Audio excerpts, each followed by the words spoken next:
Werewolves have dominated the world, relegating us humans to mere followers in a world we once led. I, for one, have always been fascinated by the times when humans were unaware of the creatures that now live openly among us.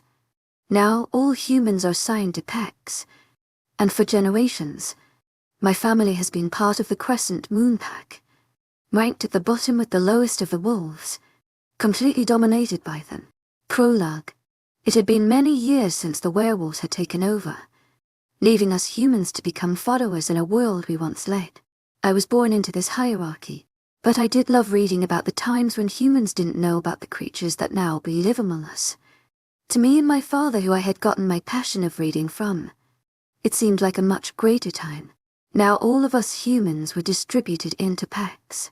For generations my family was part of the Crescent Moon Pack, and like the other humans, we were at the bottom of the pack ranked with the lowest of the wolves, dominated completely by wolves. There was a government that established common rules, but every pack was slightly different depending on the leader. The Alpha. It was said that we had no king or president that led us all as one, but indirectly we did. We are all under the command of one man, Alaricus Knight, or as most call him, the Beast. No one would ever dare attempt to rebel against him, for he was much too powerful, seldom seen. He kept to himself. I myself in my short 17 years had never seen him. Most humans had never seen him, but despite that he had ruined our lives, for there was a rule for all humans that he had set, that had the power to change our lives forever. Werewolves have mates, basically soulmate, that they fall in love with at first sight or scent really. It is said that a human can never deny a wolf of their mate despite their relationship status, for a wolf is incomplete without their mate. The Beast himself did not have a mate in all his years. It was rumored he was near 4 years old. Yet he had ruined the lives of all the humans for something he had never even experienced. It was said he never would, for he was much too dark, too cruel to be given the gift of a mate, and perhaps that was right. For who could ever love the Beast? Chapter 1. Peering over the very edge of my large warm blanket, I stared wistfully at the fragmented pieces of what used to be my fully functioning alarm clock. It had proven to be very useful over the many years I spent in school. But today was the first day of summer break, the end of the tortuous lie-long for years of high school. High school wasn't a pleasant experience for anybody, but definitely not for the few humans amongst the prideful wolves. Finally freedom. It was the first day of summer break, after the tortuous lie-long years of high school, filled with prideful werewolves who thought they were much better than us human students, who there are very few of. I was making the most of this day by staying in bed all day cuddling into my warm blankets. I could hear my mom bustling about, ranting to my father about how I was an idiot to plan to go to college so far from home, where my father and her couldn't protect me. I wanted to become a psychiatrist, and the best school for that was in another pack right near the border of the Free State. The Free State was what I called the one of very few places around the world that were not ruled by wolves, and I planned to practice there. After 10 long grueling years of post-secondary. My mom, though, didn't understand that. She was a pessimist who always said I would never get permission from our Alpha to stay in the Free State. To my agent extraordinaire, Madeleine Nilban, heartfelt thanks for your unfailing patience, enthusiasm. She believed him letting me out of pack territory was a stretch. Most the Alpha didn't let any unmated females out, especially if we were human. But he couldn't deny the fact that I had potential. My grades had always been higher than most kids. I planned to lay low this summer, enjoy the time with my family and few friends, and then never return, and I had made this very clear to my parents. The one thing that was deterring me from enjoying my 2 months of relaxation was the upcoming mating ball. The mating ball was hosted by Alaricus Knight at his castle. This was very odd because Knight wasn't very social. He tended to skip anything which involved socializing, only adding to the long list of reasons he was called a beast. The mating ball, like its name, is a ball in which unmated wolves and humans from the territories come to find their mates. And now that I was 17, it was mandatory for me to attend. My door was suddenly thrown open by my mom, her curly hair wild, her green eyes ablaze, dainty nostrils flaring in anger. She was angry, and as usual it was my fault. My father knew better than to anger her. My dad's head peeked into the room slightly from the door. It had been Coddy trudged in, smiling sheepishly. "Have you even decided what you want to wear to the ball yet?" My mother demanded. "No," I said softly, biting into my lower lip nervously. "But me and Marina were planning to go shopping today," I hastily explained as I noticed her dainty little nose begin to turn red in anger. To my relief, my answer seemed to appease my mother for now, although I knew if I didn't get a dress today, I was as good as dead. "Can I trust you to get this done on your own?" My mole asked suspiciously, her eyes probing at me, pressuring me to crack and beg her to come along. But not this time. I would stay strong. "Yes, I promise, Mom. I can do this on my own," I say, attempting not to look away from her probing. A small smile tugs at the corners of her lips, lighting up her whole face as I stare enviously. I was going to miss them, but perhaps some time alone would benefit my parents, make it easier on them. Having an unmated child, no matter their age, in the house led to a lot more attention from the wolves. After spending their entire lives under the wolves' watchful eye, my parents would appreciate some time not being under the radar. "My little baby is growing up so fast," my dad said, his voice cracking slightly, as he came to sit beside me. "Oh God, not again. I swear if you cry again, I'm gonna force you to go ball gown shopping with your daughter," my mom threatened, making my dad's eyes wide, and knowing my mom always lived up to her promises. After my mom had completely cleaned my room into me, and my dad had awkwardly stood there trying to not get in the way, I had shooed them both out of my room so I could get ready to go shopping. Showering quickly had never been a strength of mine. But fortunately, Marina was running late. I dried my hair quickly, pulling on a soft cream sweater and dark jeans before stumbling down the stairs, pressing kisses to my parents' cheeks before rushing out the door. But even then I was early. Sitting on the porch waiting for my friend, I played with my phone, throwing it up and catching it, something my mother detested, since my hand-eye coordination wasn't exactly adequate. My phone dropped into my lap and I gave up letting out a huff. I looked up only to see somebody we were unfortunate enough to call a neighbor approaching. He was a pack warrior, and absolutely every other high-positioned pack member loved by the unmated females. Unfortunately, he seemed to enjoy the fact that I wasn't vying for his attention. As a human, I was ranked very low, meaning I would get severely punished for disrespecting him. Outright rejecting his advances would be considered an act of disrespect as well. Only one of the many insufferable rules humans were forced to follow. He smiled at me, trying to look friendly, but being so close to a girl had apparently dewolfed happy because his canines were showing, and I struggled to not cringe. Luckily though, before I had to endure the awkward small talk, my friend pulled up in her cute little blue car obnoxiously. Sending him an apologetic smile, I right past him to my friend's car, pretending I didn't hear him call out for me frantically. Climbing into my friend's car, I sent her a grateful smile while panting after my sprint across the parking lot. Soft music played in the car as I rested my head against the soft headrest, mindlessly drumming my fingers to the beat. Marina chatted animatedly about her boyfriend, and I tried to pay attention, trying to give her the best advice. She had a tendency to overreact. Having no experience in this area myself, I was completely clueless. Marina turned into the mall and I sat up attempting to decode the difficult parking chart before directing her. Finding parking fairly quickly, we hurried into the mall excitedly. And after countless stores and trying on thousands of dresses, we had finally found a beautiful blue No. 4 Marina. While she purchased that in the very long line, I told her to meet me in the adorable cafe and bookstore at the end of the mall. Knowing how I got around books, Marina was more than happy to not have to accompany me to a bookstore, and easily let me go before making me swear that I wouldn't take too long there. Buying a gingerbread latte, I went to the classic section, since that was one of the few sections that didn't have books about wolves and mates. Wolves' existence revolved around their mate, and since humans were rarely allowed to publish, most books were about mates. In a way, they were very romantic. Besides the fact that their mate was simply the best biologically suited for them, there wasn't much of an emotional connection to it. No spontaneity of anything unexpected the way love should be. The owner, an adorable old lady who was human, and shared my love for romance. came to chat with me while her husband served drinks. She was the only one who understood my love for classics, and one of the very few I was comfortable telling I didn't like books about mates. I just didn't believe in love at first sight. Love was not loving someone for their looks but getting to know them, falling in love with their personality, their odd little quirks, and loving them despite their imperfections. And that was only found in human romance books. Werewolves were big on romance since mates were a huge thing for them. Their mate was their sole reason for existing. But I liked that old-fashioned, slowly falling in love. And that was probably why I had a seriously sad dating history. I was old-fashioned and about the biggest prude ever.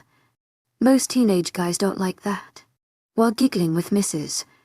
Birkins over fictional characters, I hadn't even realized the amount of time that had passed by, and before I knew it, Marina was there dragging me out while scolding me when I tried to protest, and looked away ranting how I still needed a dress when I tried my infamous pout. She had managed to drag me to 5 more stores and force me to countless dresses before we finally found the one. It was beautiful. A very soft pink that was off the shoulders and slightly trailed behind me when I walked. It was absolutely stunning, but nothing too daring or flashy. Blending in was my intention, and this dress was perfect for it. Covering, soft colors, absolutely perfect.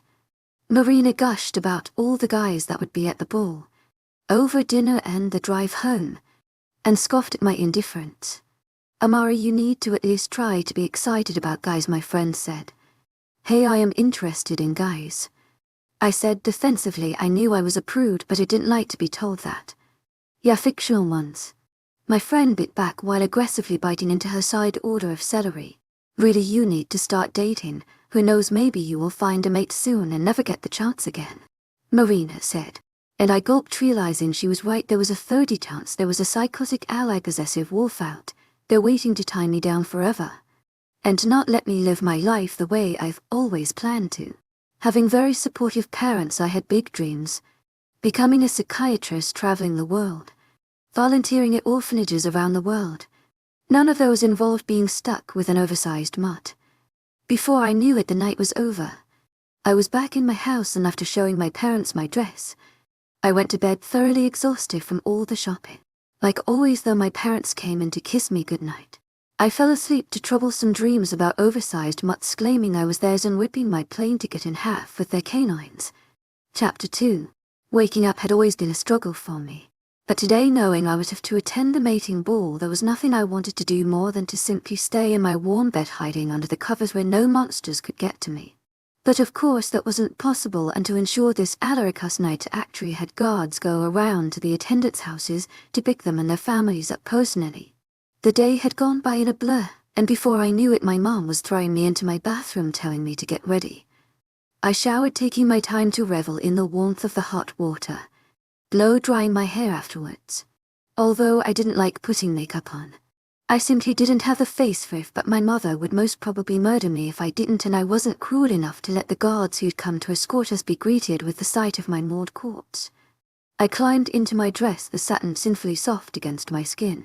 As my dad had always wished he was the one to put the family bracelet on for me. It had been passed down generations and was now mine.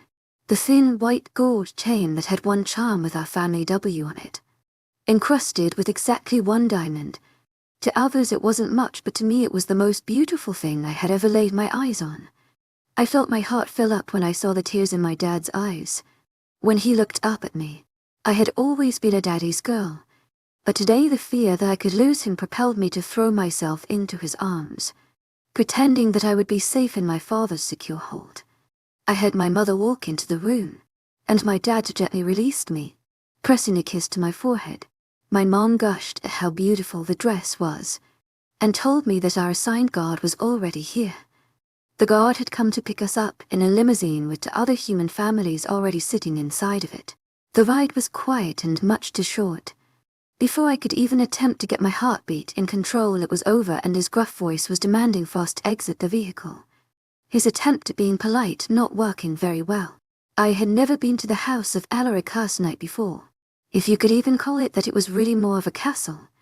A gorgeous castle, but as I stared at it longer, I realized it was missing something. What? Even I wasn't entirely sure. My parents walked slightly ahead of me, my mom's arm pressed into my dad's, and I couldn't help but feel my heart sink at the idea of never having that. Never having a partner I walked in tune with. For there was a possibility that today I would be claimed by some monster, who would forever drag me behind him everywhere he went. Human and wolf matings never turned out well. The human was always degraded. The wolf's protectiveness borderlining insulting. The human could never even go anywhere without the wolf making a scene. It was repulsive to see. It happened more times in public than almost human mates wished to remember. If I had thought the castle was beautiful from the outside, the inside was incomparable.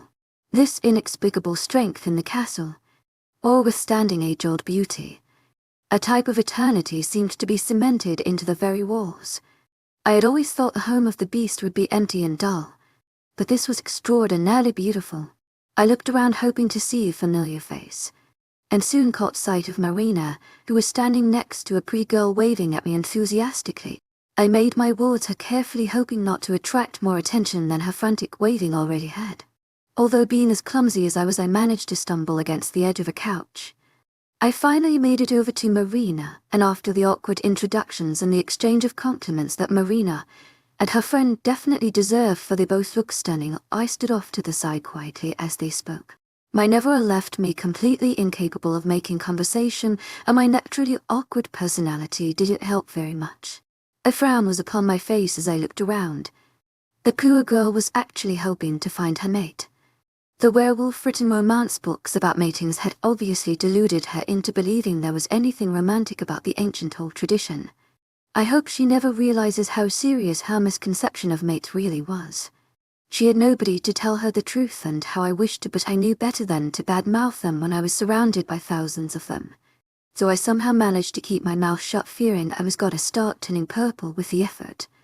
But if Anna said even one more thing about how wonderful it'd be to have a mate, or be able to choose curtains for her house, I surely would explode. Looking around for a distraction from the discussion we were currently having, I noticed the old warrior who lived few houses down looking at me. He stood in his place, his eyes glinting with approval. Maybe he thought I would run away before the ball. He really did his job seriously.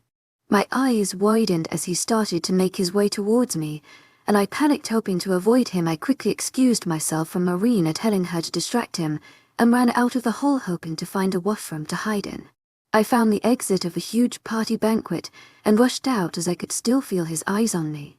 When I had successfully made it out and caught my breath, I looked up and my eyes widened at how beautiful the castle was.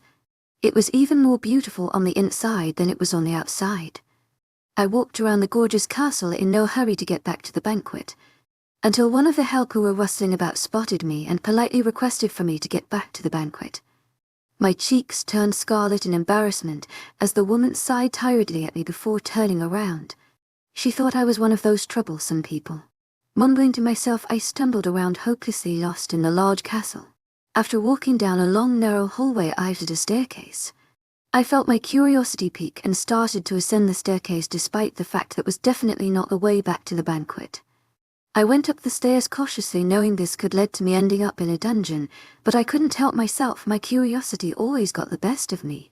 I finally reached the top, seeing a long hallway with many doors and a beautiful antique chandelier. I cautiously opened up the first door, but to my luck it wasn't leading back to the banquet. Large dark-colored couches lined up against the walls and expensive-looking glass tables sitting between them, but what caught my eye was the grand piano at the back of the room. My dad used to love to play, but we didn't have the money to purchase one ourselves. My feet took me to it before I could think, my fingers trailing softly over the keys. I didn't know how to play, but I remembered how happy my father would be while he attempted to teach a 4-year-old me. The sound of the door opening broke me out of my reverie, my breath catching in my throat as I froze, shutting my eyes tightly. Counting to 10 in my head, I turned around slowly, my eyes still tightly closed, hoping that it was simply help and not upper-class wolf. I felt the intense stare of a person on my face, making me tremble. Slowly I opened my eyes, only to gaze into a pair of blazing honey-colored eyes. A prominent amount of gold in them, framed by thick black lashes, making them impossibly more enchanting. I felt my heart stop when I heard the one word I had been dreading all my life. Mine. Chapter 3. I felt strong arms wrap around my waist and pull me, causing me to crash into the firm chest of the man who stood in front of me, and a soft gasp left my parted lips. His eyes, at first so intently gazing into my eyes now, released me from their burning hold and fell down to my parted lips.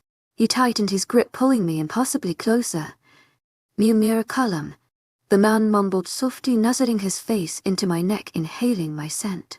His soft hair tickled my skin, but my body had become too numb for it to bother me. I felt myself quiver in fear. Despite how softly he spoke, his voice had a rough, near-primal edge to it that awakened my own instincts to flee. I struggled to get out of his arms, and he let out a low but threatening growl, effectively scaring me even more and fueling my struggles. But my struggles were futile, for the man was much too strong. It seemed he wasn't even slightly affected by my movement. "Calm down, love. I won't hurt you," the man said, clearly trying to soften his deep voice as much as possible. I stopped struggling, hoping he would just release me. His large warm arms stayed tight around my waist, but they shifted to my lower back, allowing me to bend enough to look at his face. "What's your name?" the man asked, his scorching gold eyes so intense it took me longer than it should to process the words. "Amara," I stuttered out finally. "Amara," he said, lightly testing out my name on his tongue. "Beautiful," he growled out in approval, and I couldn't help but flush slightly. My parents are downstairs," I managed to stutter out. "Lead the way, love," the man said, staring at me fondly, lightly cupping my face in his large hand. I quickly pulled away from him, almost rushing out the door, but he was easily able to keep up with me, and he lightly grabbed my hand in his. We walked down the stairs, enthusiasm it maintaining his gentle grip on my hand, and his stare drilling holes into the side of my face. The initial panic began to dim, and the dread set in. Everything I had ever aspired to be, hoped to do. This story was far too common. The human always had to leave everything behind, let go of any dreams, for they now belonged to their mate. What their mate chose for them was what they would have, and the mates were too possessive to ever allow the human to do what they pleased. If it involved separation from them, or the company of another, then it was out of reach for the human. Humans were weaker than wolves, so the wolves' primal instincts were heightened, and they became obsessively protective, because in comparison to them, we were fragile. Never was it heard of for a wolf to allow a human to gain education. To my agent extraordinaire, Madeleine Nilbert, heartfelt thanks for your unfailing patience, enthusiasm. Or even see their family without the presence of the wolf. Everything I'd wanted now was too far from reach. His arms would forever hold me back from all of it. All because of this one man who decided that he had some sort of right on me. A right to claim me, to own me just because I was his mate. This mate bond, Alaricus Knight had decided, was more than enough for this man to keep me as a treasured possession for the rest of my existence. I felt my eyes begin to water as I realized that was what I was now. I was a prisoner to this man's deeply ingrained infatuation. I turned to face him, meeting his adoring glance with my own hatred-filled stare. His brows furrowing in confusion, head tilting to the side. He stared at me, trying to decipher as to why I was glaring at him before he noticed the tears in my eyes. Immediate panic seemed to swarm him, and he made a move to grab me, but luckily we were already at the banquet and I quickly dodged his arms, stumbling into the hall, making everyone turn to look at me questioningly. And despite the situation, I felt my cheeks redden with embarrassment. I spotted my parents, eager to reach them and feel the comfort of them being so close. I hiked up my dress a bit, ready to run towards them. The man must have guessed my intentions as he quickly wrapped an arm around my waist, pulling me back into his firm chest. "Where do you think you're going, love?" the man questioned, at his low, velvety voice causing my breath to hitch at the obvious power in his voice. The man is undeniably alluring, and that applied to his voice as well. It was positively compelling, something so dark and low but yet smooth, seducing the listener into doing this man's bidding. My head swam for a moment, but I shook it, trying to clear my thoughts. I attempted to struggle out of his arms once again, but he didn't let me go, keeping his arms soundly wrapped around my waist. Everyone still stared at us, and I wondered why that was. It wasn't uncommon for a wolf to be holding their mate, and it was often that we had to turn a blind eye to the struggles of a human as the wolf ignorantly showered them with affection. It was as if the wolves didn't even see the state of their mate. Or perhaps they thought coddling them would make it better. Perhaps they were unaware to the cause of the struggles. A nearby standing alpha finally gathered the courage to ask what must have been on everyone's mind. But his words make my limbs feel numb and my breath hitch in my throat. "Sire Knight, is this young lady your mate?" Chapter 4. Yes, this is my mate Amara, Alaricus said, staring down at me tenderly. I trembled in his hold, wanting nothing more than to run into the comfort of my father's arms away from this terrifying man. Everyone stared with wide eyes gaping at us. Whispers rang out as I stood there uncomfortably. How is this possible? He's not supposed to have a mate. And then there was the one that had my heart racing in fear. That poor girl. He is going to destroy her. Knight's voice rang out, making my slight shivers turn into full tremors, and I tried to wiggle out of his grasp, but his hold only tightened. He stared out at the thousands of people, almost challenging lie, as if daring for even one of them to speak against his claim. As if anyone could possibly be that foolish. They all stood there quietly, eyes downcast at the power behind his command. I was human, no connection to their twisted hierarchy, and yet I wanted to fall to my knees. This ball is held so that wolves can find their mate, and this here today is only an example of it. I ask you all to enjoy the party and wish you all luck in finding your better half, he said, his deep velvety voice keeping everyone transfixed. Come, love. I'm sure you would like to enjoy the party as well, Knight said, looking down so he could see my face, stepping even closer than he before was. Yes, I would, I said, slightly flustered by his close proximity, trying to discreetly take a step away from him, causing a frown line to appear between his brows. Lead the way, love, he said simply, ignoring the fact that I had stepped away despite the fact that something changed in his eyes. His warm eyes seemed to tighten a bit. I turned, making my way towards my parents, and he followed close behind. So close I was afraid if I stopped he would crash into my back. My heart sunk when I noticed the way people seemed to move away from us, very different from the way I had to force my way through the crowds before. I was already an outsider. An alpha approached us as we walked, and Alaricus gently called out to me. The large man I would normally feel very threatened by seemed as intimidating as a kitten standing near Alaricus Knight. Knight, the man said, causing Alaricus to stiffen up. Alaricus simply nodded in return. The man turned to me. Hello, I'm T. Amara, I answered, trying to smile, but it came out more as a grimace. As the two men began to converse, I excused myself, heading towards my parents, who stood whispering to each other frantically. I gently tapped my dad's shoulder, and he turned towards me, wrapping me in his warm embrace. I forced myself not to cry, snuggling and further crumpling his fresh suit, but he didn't seem to care. My poor little kitten, I would do anything to keep you away from him. I couldn't hold it, and a tear trailed down my cheek as I pulled away, reaching up to give my father a kiss on the cheek. I know, Papa, I know, I said, slipping into my childhood habit of calling my father Papa.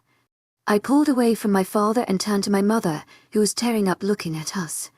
She smiled at me, softly pulling me in for a gentle hug, and I couldn't help it. I was closer to my father, but the feeling of being in your mother's arms could soothe anyone. Amara, his voice called out, and I stood in my mom's arms. Slowly I turned around, looking at him, wanting to hurt the man who had caused my family this pain. He reached out to me, softly taking my hand in his, but I pulled away, causing him to look at me with hurt. But the expression was gone before I could truly read it, and I faced my parents again. My dad stood there glaring at him. Alaricus put his hand out for my father. I'm Alaricus Knight, you must be Amara's father. My dad begrudgingly shook hands with him. Jay Winters, my father answered, looking at Knight sternly. And you must be her mother, Alaricus said, turning towards my mother. Yes, I'm Gloria Winters, my mom said, completely serious as she put her hand into his awaiting one. I hope you both are enjoying the ball, Alaricus said in his velvety voice. My father simply made an agreeing noise, my mother ignoring his words completely. Knight, hi, my father started, but Alaricus interrupted him. Please call me Alaricus. My mother, noticing my father's irritated expression, quickly intercepted before my father could speak. Alaricus, what we want to say is our daughter is very young, as you can see. It would be appropriate for you to perhaps wait until she has completed her education to move further in your relationship. my mom said, trying to keep her voice strong. Alaricus looked furious but composed himself. She is my mate. I cannot live without her. She is old enough to attend the ball, meaning she is old enough to be in this relationship, and I assure you, I would never rush your daughter into doing anything she is uncomfortable with. Alaricus said sincerely, making my father scoff in blatant disbelief. Alaricus raised a brow at him, his eyes challenging. I interrupted before Michael could get himself hurt. Alaricus, would you give me a moment alone with my parents? I asked, struggling not to stutter when he turned towards me, his eyes burrowing into me as I spoke. He nodded slowly, nodding at my parents in farewell before he left. I stayed, trying to pacify my upset parents, and soon Marina joined us, her eyes soft and sympathetic as she hugged me. We all stood there talking as if I hadn't just been claimed as a mate by the worst of all monsters. Soon his voice interrupted us. I thank you all for attending the ball. I would like to take a moment to congratulate all the newly couples on finding their soulmates. I kindly ask you all to begin making your way to the exits. My guards will be willing to help if you need help finding your vehicles. Alaricus said, his face void of any emotion as he stepped off the stage heading towards me. We all stood in silence as he approached, the crowd lessening by the second. Mr. and Mrs. Winters, if you two would kindly make your way to the cars, I would like to speak to Amara for a moment. I saw how hesitant my dad looked and discreetly nodded at him, doing my best to smile. I watched them walk away. Alaricus took my hand softly, holding it in both of his, bringing it close to his chest. I wish I could keep you here with me. It pains me to see you leave, but you must be tired, and you do need to start packing. I nodded, hoping to get out of there as quick as possible until the realization of what he had said dawned on me. Chapter 5. Packing. I questioned, my eyes wide at the possibilities of what that could mean. Love, you're going to come live with me, he said softly, as if that was just a given. He continued when he saw me frozen, looking for words. In a week I will come to get you. But I don't want to live with you, I sputtered out. He frowned. And why is that? He stated firmly. I can't live with you. You're you and I'm a human, and this is just. I trailed off, not knowing how to phrase my thoughts without offending him enough to rip my throat out. You're my mate.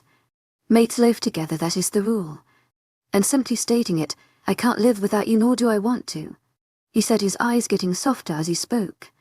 I realized the hidden message behind his words. There was nothing I could do about this. I was his, and he could make me do anything. That was what the rule was. Mates belonged to one another, and wolves went to great lengths when a human mate would try to refuse.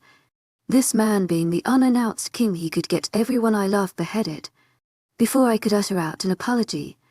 That was probably what he was hinting at when he brought up the rule. I felt my chest get heavy as I realized I had no choice in the matter. There was only one way.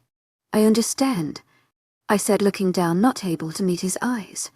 He gently reached up, using a finger to tip my chin up so I would look at him. Goodbye for now, my love, he stated, wrapping his arms around my waist, using them to pull me flush against him as he buried his face in my hair. Near Cullen, I heard him mutter into my ear. A moment after, I tried pulling away and he let me, softening his grasp. I didn't want to look up at him again. I didn't want to let him see the way my eyes were watering, so I simply turned, walking away from him. I made my way to the car, where I looked down, ignoring my mom's questions, and my father soon shushed her, putting his hand on her arms, pulling her away from me gently. The ride home was spent in silence, despite the way I wanted to scream and let out, quietly pushing back my tears. As soon as the car stopped, I got out, waiting for my mother to unlock the door before rushing to my room. That night I cried silently for all that I had lost in this one horrible day. I cried for hours, using the pillow to hush my sobs. I heard my parents talk about the night before they too fell asleep, but I stayed up till the early hours of the morning, until I had completely drained myself. They were upset, their only child being taken away from them. My chest ached as I bit my lip, harshly refusing to let them hear me cry. They didn't need to know how much this was hurting me. They didn't need to know how much it hurt to have everything you've ever had, could ever have snatched away from you in moments. And I'd never let them know. I was physically incapable of crying any longer. My chest ached with a hollow feeling, throat parched, my eyes swollen. I fell into a restless sleep. Chapter 6. The days were passing by so quickly. I had only 2 days left of freedom and I planned to live them fully. My parents had promised me not to bring up Alaricus Knight the morning after the ball when they found me in my bed. My pillow soaked with tears, I had explained to them what that man had planned out for me, sobbing into my dad's arms, and since then, that was the taboo topic. I had been hanging out with my friends and spending quality time with my family, although part of me wanted simply to stay alone. But I couldn't afford that. That man was a tyrant and I, simply a possession to him. I knew I would never see my loved ones again from the moment I stepped foot into that palace. Wolf mates seldom allowed for their mates to visit family. A wolf was extremely possessive of their mate by nature. They didn't like the thought of their mate thinking of, let alone needing another. Their mate was everything to them, and they wanted to be everything to their mate. This man was known to be absolutely ruthless. Incapable of loving anyone, I was to spend the rest of my days with such a person. Everywhere I went I got pity glances from people. Even the most power-hungry girls of the werewolf community I knew looked at me sympathetically. But those were the courageous ones. Others avoided me like the plague. Crowds parting where I walked. It only worsened the way I felt. I was clearly an outsider now, treated like Alaricus Knight himself. Already my own identity had been stolen from me. I wasn't just the human girl who could do as she pleased unnoticed. No longer Amara Winters. Now I was only the mate of the infamous Alaricus Knight. Crossing me was the easiest path to self-destruction. To others I was the girl doomed to an eternity of misery. I heard the doorbell ring, indicating my friends were here. We planned to have a movie night and eat the most unhealthy of junk foods. I opened the door, seeing Marina and Aaron, my closest guy friend, holding many bags of God knows what. I rushed to help him, but Marina grabbed my arm, leading me to my bedroom, and I threw Aaron an apologetic look from past my shoulder. We queued up a horror movie, dimming the lights to the point where the room was pitch dark and setting up all the different types of chocolate and extra butter popcorn. We covered ourselves with a huge, thick blanket. I sat in the middle, and as the movie progressed I was completely squished by both my friends, and all three of us were under the blanket. Me and Ma weeping onto each other as the crazy ex-murdering spirit chased after the girl. Aaron had given up trying to act brave and was currently hugging the pillow, whining about watching an action movie. The room went dead silent when we heard a spinning blade, but the problem was it wasn't from the movie. We sat there, eyes wide, too scared to even blink. And soon the door started creaking open. We screamed when we saw a small unruly figure in the door. Aaron yanked on the blanket we were sitting on, and we all stumbled off the bed onto the ground. I landed ungracefully on top of Marina. Aaron's lanky form sprawled over the both of us, his knee digging into my hip painfully. The lights were turned on and any pain was forgotten as we screamed even louder. We heard a responding scream that sounded oddly like my mom. Me and Aaron finally peeked over the bed, clinging to each other. My mom stood there looking absolutely horrified, holding a blender which contained some sort of berry blend. I just wanted to show you guys our new wireless smoothie machine, but you all lunatics. My mom near well screamed, slamming the door shut. We sat there embarrassed until we heard a groan. We looked down to see we were basically both sitting on top of Marina, and jumped off, helping her up, apologizing to her as she cursed like a sailor, clutching her sides. After finalizing that we were going to never again in our lives watch a horror movie, we blackmailed Aaron into watching the Titanic with us. He grumbled the whole time, angrily munching on cold popcorn.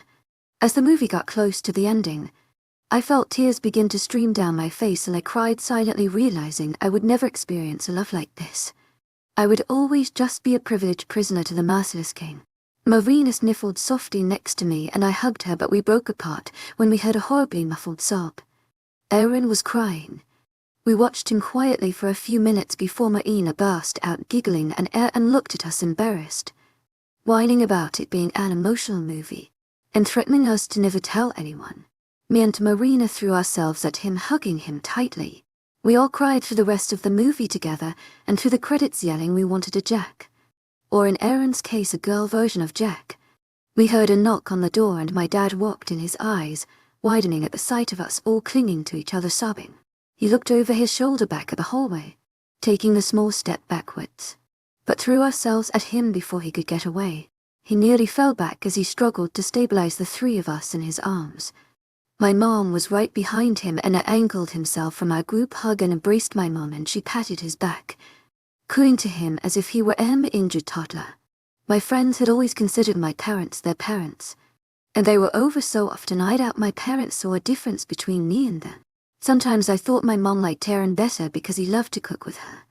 I felt my heart when I realized this was most likely the last time we would all be together like this, because the next time I would see them all was when they bid me farewell. I cling onto my dad sobbing now, and I think they realized I wasn't just crying for the movie now, and he embraced me tighter, my mother and Aaron joining into the hug. Chapter 7. It was empty. The room I had spent so many years of my life in was completely bare. All traces of me living here gone. All that was left was my bed and dresser. Every one of my personal belongings was sitting on the front porch, courtesy of my dad, who had come into my room this morning trying to act as if he wasn't worried out of his mind while grabbing my bags. I couldn't bear the sight of my room in this state. As I made my way towards my parents, I saw my dad standing with his arm around my mom, trying to console her as she cried into him. As I had made them promise, we hadn't talked about what would happen to me in that castle, but I knew they worried. I knew they knew my life was over. I would live the rest of my days as the possession of the beast. I heard their frantic whispers at night. I saw the way my mom would try her best not to tear up when she looked at me. The way my dad tried to spend every waking moment in my presence. The beast would be here at any minute now. I couldn't delay saying goodbye anymore. I would have to do it now. I made my way to my parents, hugging my mom first. I snuggled into her warmth. For all I knew, this would be the last time I hugged my mom. I would miss the comfort and warmth a mother's hug provided. I slowly disentangled myself from my mom's arms, making my way into my father's awaiting ones. He hugged me tightly to him, resting one hand on my head and soothing it like he used to when I was a child. His hand came up to my face, using his thumb to swipe at the tears I hadn't even realized were there. I felt my heart tighten when I felt my dad's body shaking with sobs. I pulled away from him, alarmed to see my strong father crying. I held his hands and brought them near my face, gently asking him why he was crying. His reply was what broke me and made me despise Alaricus Knight that much more. "I'm so sorry I couldn't protect you, Amara. I wasn't strong enough to protect my own child." "I'm so sorry," my dad said, looking down as if unable to face me.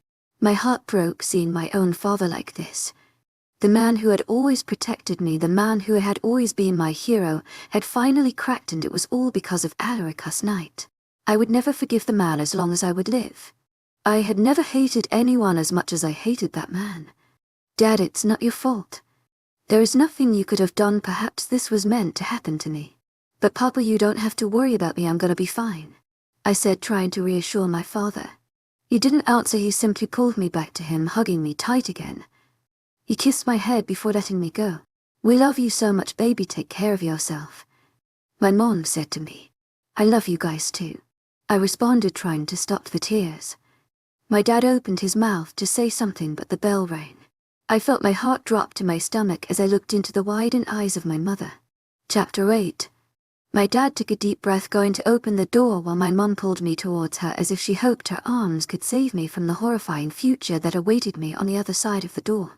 I peeked over my mom, wanting to see if maybe I had been mistaken last time. Perhaps the monster's face was hideous as he himself truly was. I frowned in confusion as I saw 3 large, serious-looking men standing at the door, staring right at me. "Ma'am, Mr. Knight was unable to come. We have come to receive you in his stead. He sends his sincere apologies," the tallest of the men said. I let out the breath I had been subconsciously holding, completely relieved. I would not have to be in a car ride alone with the vile creature I was to live with from now on. But most of all, it would have killed me if I let him see the tears of my family and I. The effect he had on us. For all I knew, it would please him greatly to see our tears and heartache. I silently grabbed a bag, throwing a small sad smile at my parents. The men rushed to grab my bag, somehow managing to be out the door before I had the chance to step out. I whispered a soft goodbye to both my parents as I made my way to the awaiting car. I felt the eyes of my neighbors watching me as I walked, trying to contain my tears. The men were ahead of me and grabbed the one bag from my hand and held the door as I slipped into the car, but not before taking one last look at my home, the place I would forever miss. I heard the trunk close, signaling the men were done storing my luggage, and they got in. sitting in the 2 front rows of the cars. Despite my attempts to not cry, I felt one traitorous tear slip as the car began to roll forward. I hugged my knees to my chest, curling myself into a ball in the back of the vehicle, letting the tears roam freely down my face. Much too soon we had arrived at the palace, and I heard the door next to me open softly. The guards asking me to step out. I took a deep breath, attempting to calm my racing heart and swallow the lump in my throat. I got out of the car to see the guards were carrying on my bags as they led me to the doors of the castle. I railed behind them, my head down like the prisoner I rightfully was. Upon entering the castle, I was met by the awaiting help, looking eager to see the new addition to the palace. A maid smiled kindly at me, reminding me so of my grandmother, as she gestured a butler towards me. The man walked towards me, bowing before asking me to follow him as he made his way up the stairs.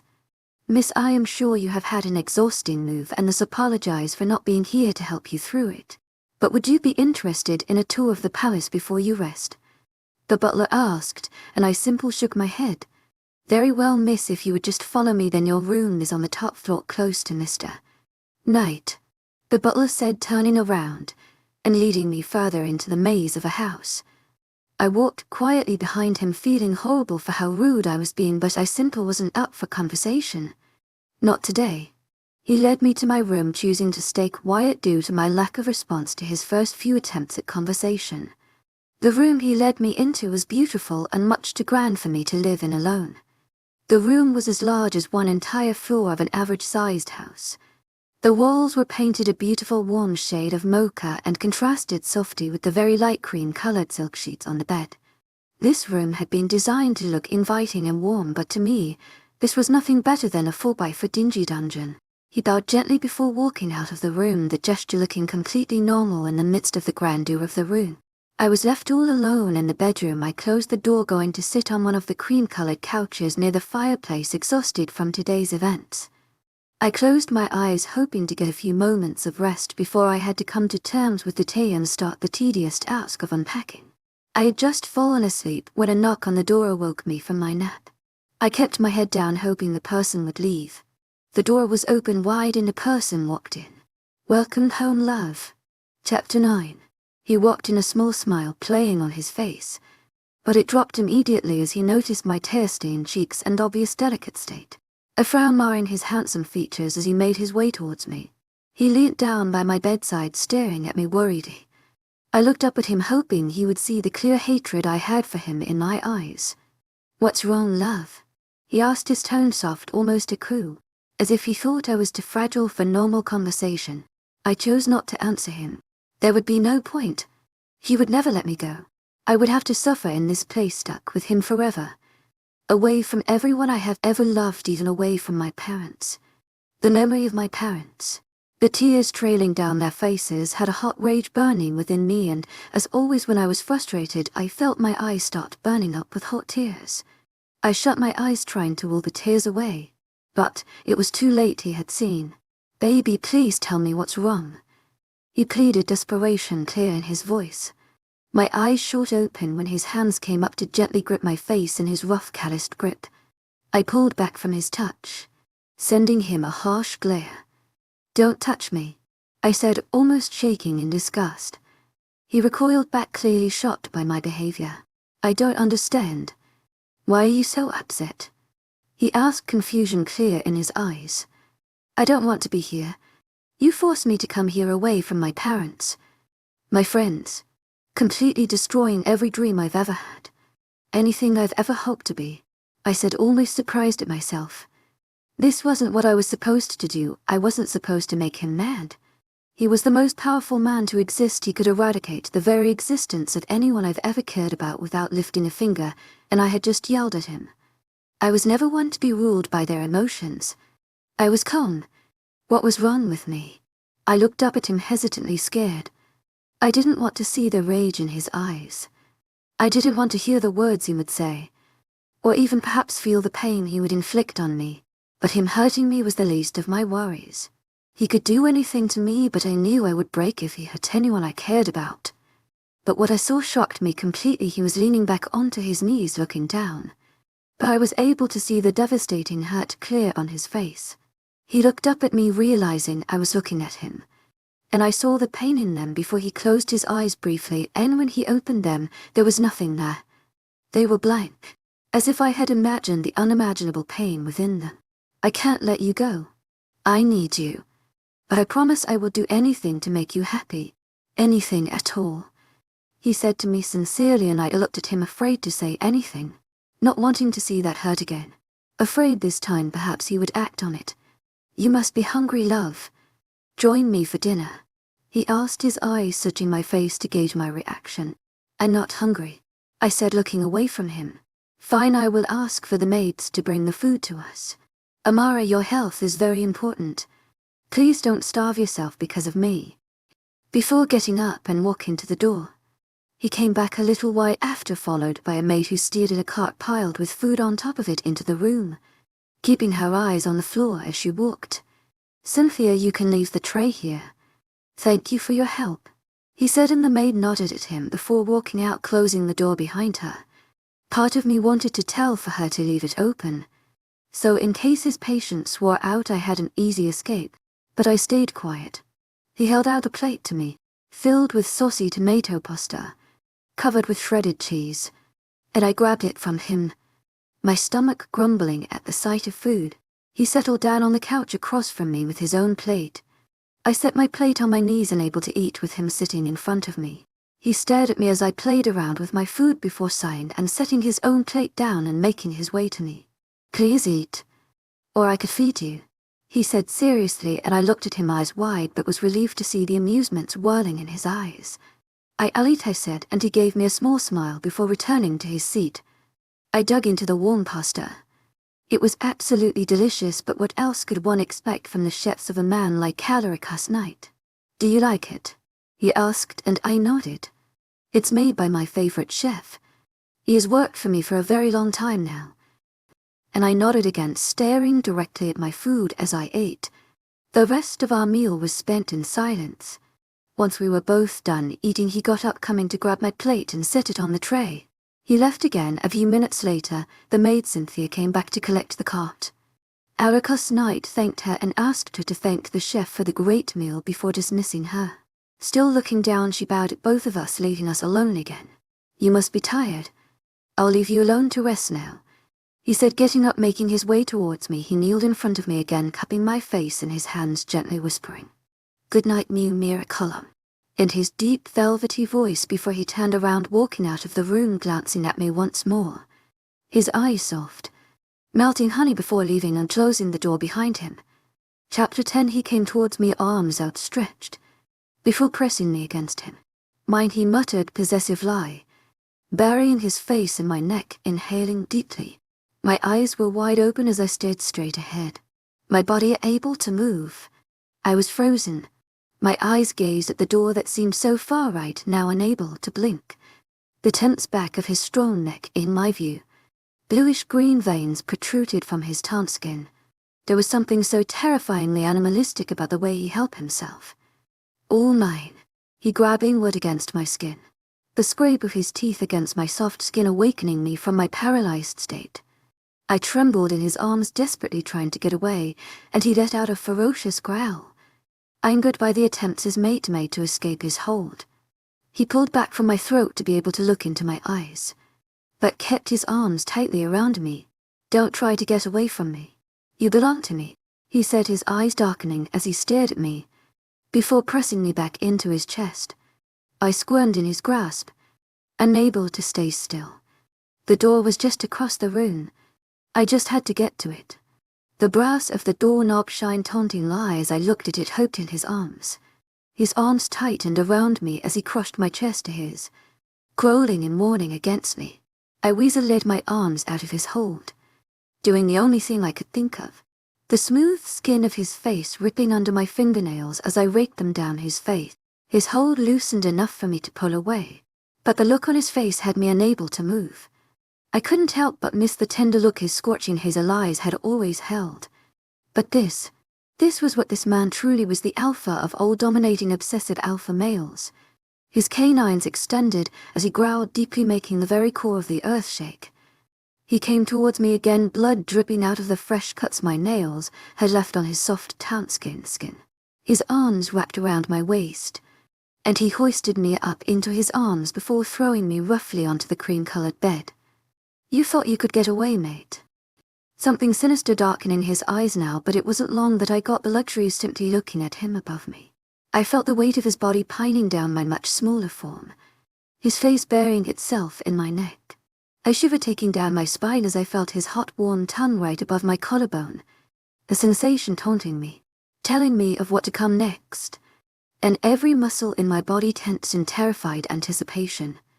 He licked over my skin roughly, before his canine dug into the skin, tearing it open brutally.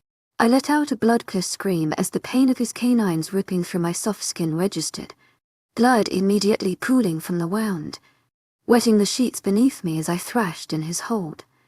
The cream-colored silk of the pillows stained scarlet with my blood, as my body trembled violently once beneath him before going completely still. I jolted awake, and nearly screamed when I saw the cream-colored silk sheets. I shot out of bed, scrambling to get the sheets off my legs as I desperately panted for breath. A soft knock was heard on the door, and I wiped my damp hair back from my face, panting deeply, my hands shaking as I tried to wipe the sweat from my upper lip, the fear still coursing through me from the horrifully realistic dream. A part of me wishing desperately to run out of this castle right now, to run so far that night would never be able to find me, a place where no one even knew of him. My eyes burnt with unshed tears as the longing to hug my parents filled me. Another slightly louder knock sounded on the door. I swiped at my eyes, taking a few deep breaths before calling for the person to enter. The butler from the first day walked in, giving me a short bow. He took one look at my face and his brows creased immediately, but he said nothing, choosing rather to look away from me. "Sire Knight has gone out on very important work, but he will be back at night. He has asked me to give you a tour of the house if you would wish so," he said, ensuring to look everywhere but me. I was about to refuse when I realized there was no need to be brisk with the help. They were simply doing their job. Admittedly, the palace was absolutely stunning. A tour would have to be in order. Perhaps it would even get my mind off of the dream. And if Knight wasn't home, then there wasn't any reason that I couldn't take a tour of the magnificent palace. I would like that, actually. "Just give me an hour so I can get ready," I said awkwardly. "Of course, miss. And your breakfast is ready, should I send it in?" he asked, and I nodded, calling out a thank you as he left abruptly. A young maid walked in and she gave me a short bow before rolling the trolley in, laden aired with a variety of breakfast foods. She looked at me with skeptical eyes, the innocent shun in her crystal blue eyes, and I gave her a small smile. She smiled back at me softly before turning to leave. I finished my breakfast, not even able to eat a quarter of the delicious food. Before I was full, and reluctantly I climbed out of bed, grabbing fluffy white towels before climbing into the shower, the warm water cascading down my skin, soothing my tense muscles, my shoulders finally relaxing as I felt no stinging near my collarbone. It had been just a dream.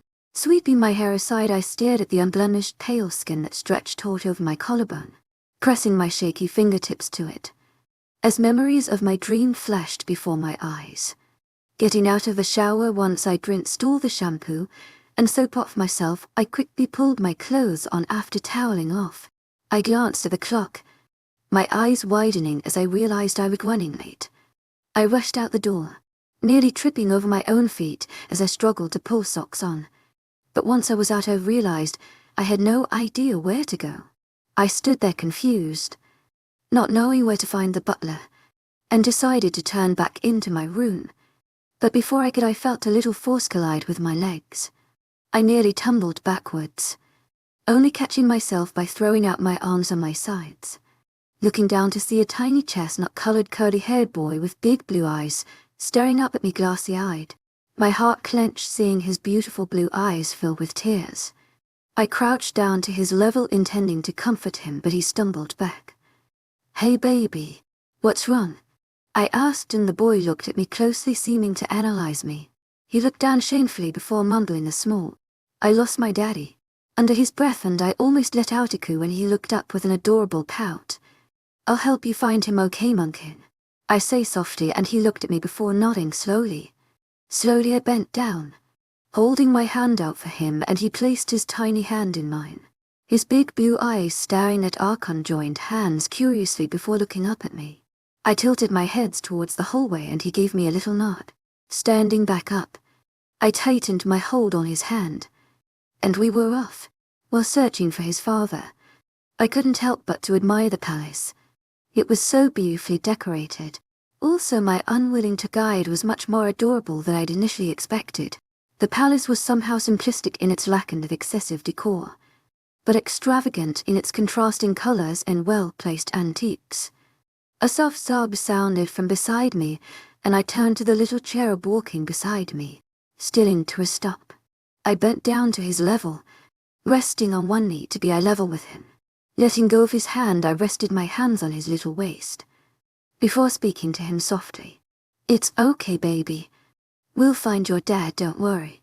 I cooed while he looked up at me with his big watery eyes before puffing out his chest. "I'm not worried, I'm big now.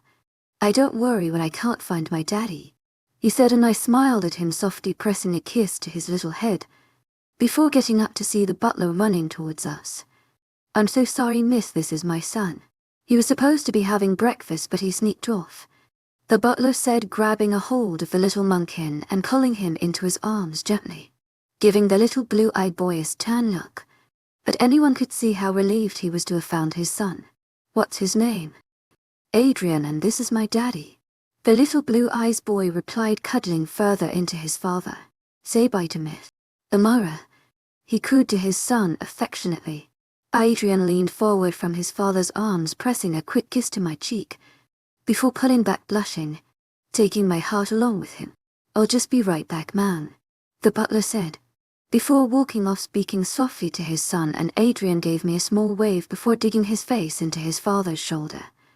He was so heartbreaking but cute. I wanted to keep the little monkey forever.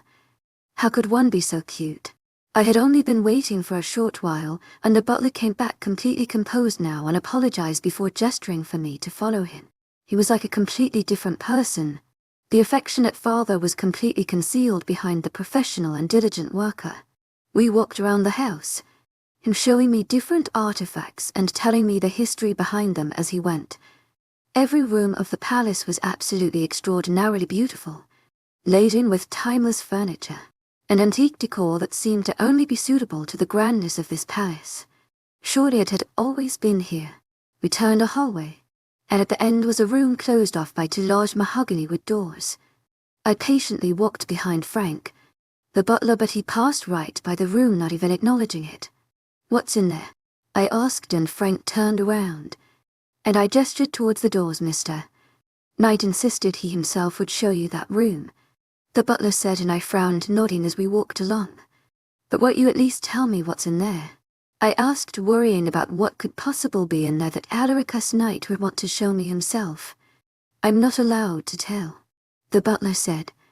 "Miss, your room," the butler said, and I looked up surprised to see we were back. "Thank you for the tour," I said before walking into my room, wondering whatever could be in that one room.